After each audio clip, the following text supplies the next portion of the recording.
Chinese President Xi Jinping arrived in Moscow today for a three-day state visit to Russia. Relations between the two countries have grown closer over the past year as China's imports of Russian oil have increased, and both countries seek to undercut the U.S. on the world stage. Nick Schifrin has the story. They call each other dear old friends, and in their 40th meeting, Chinese President Xi Jinping labeled Russian President Vladimir Putin his partner in war and peace. China attaches great importance to China-Russia relations because we are each other's biggest neighboring countries as well as strategic partners. The two men share authoritarian recipes for power and a mutual desire to upend U.S. influence. China remains one of the biggest buyers of Russian energy. Chinese companies are providing Russia with parts essential to maintain Russian weapons. The two countries conduct joint military exercises. And since the war in Ukraine began, China has neither endorsed nor condemned it. Beijing's new peace plan calls for upholding Ukraine's sovereignty, but not for Russian troops to withdraw, an approach Putin endorsed today. We know that you proceed from the principles of justice and observance of the fundamental provisions of international law, of indivisible security for all countries. But today, Secretary of State Antony Blinken rejected in advance any call for a ceasefire. Calling for a ceasefire that does not include the removal of Russian forces from Ukrainian territory would effectively be supporting the ratification of Russian conquest. It would recognize Russia's attempts to seize the sovereign neighbor's territory by force. It would enable Russia to further entrench positions in Ukraine. This weekend, Putin tried to show just how entrenched his position in Ukraine already is. In a staged and scripted nighttime visit, Russian TV showed him speaking to residents of Mariupol. Never mind the daytime view, a city nearly obliterated by Russian troops. This weekend, Putin also visited Russian-occupied Crimea, including what Russian media described as a children's center, one day after Putin became an indicted war criminal for allegedly overseeing the forced deportation of Ukrainian children. In part because of those war crimes, Putin and Russia are increasingly isolated. But today's visit came with an endorsement from the leader of the world's second-largest economy and military.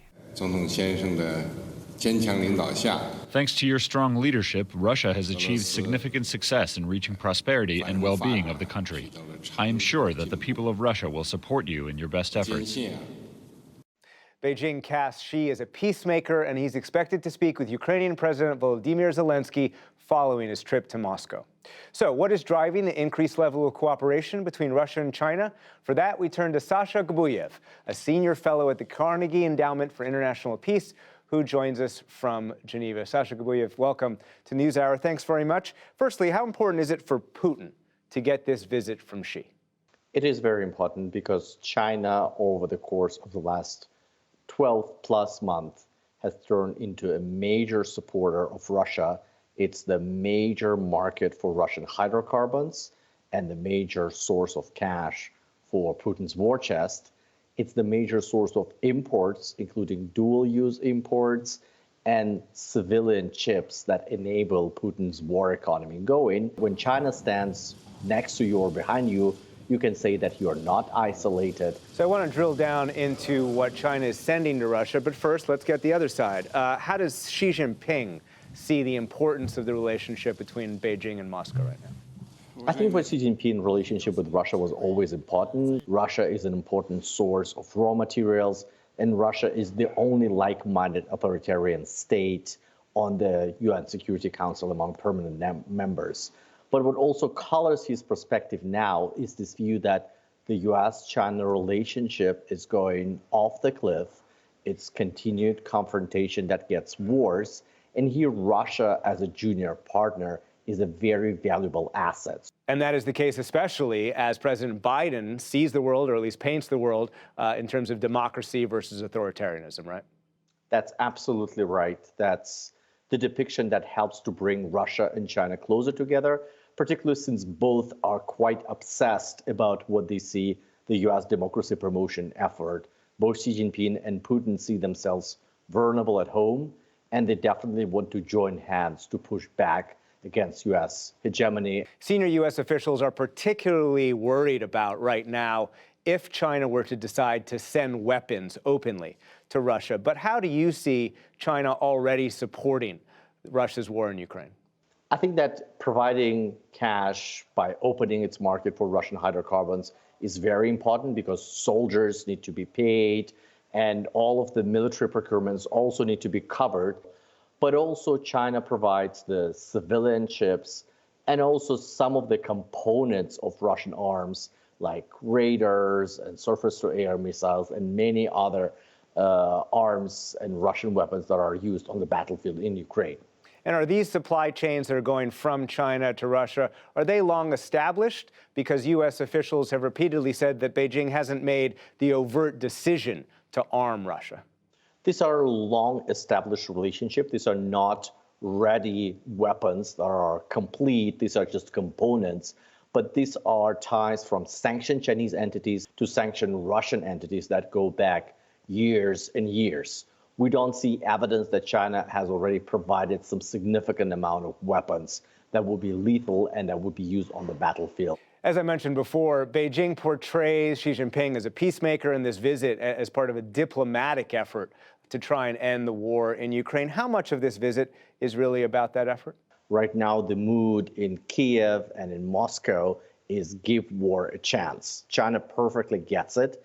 And for Beijing, its diplomatic effort is just more a tool to push back against Western criticism that it's leaning too much in support of Vladimir Putin's war.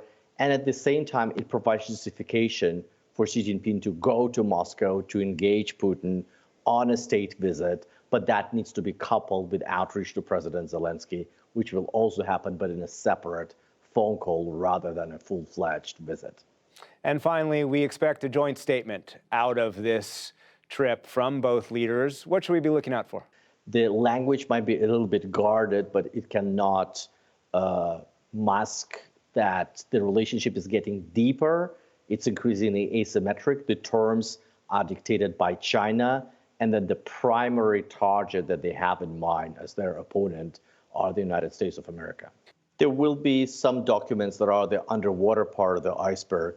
For example, decisions to sell secretive Russian military technology like surface-to-air systems, S-500, or the most advanced Russian fighter jets to China that both Moscow and Beijing feel is not the right time to publicize them given the war and the negative optics, but it's okay to start implementing them and go public about that months from now and maybe even years from now.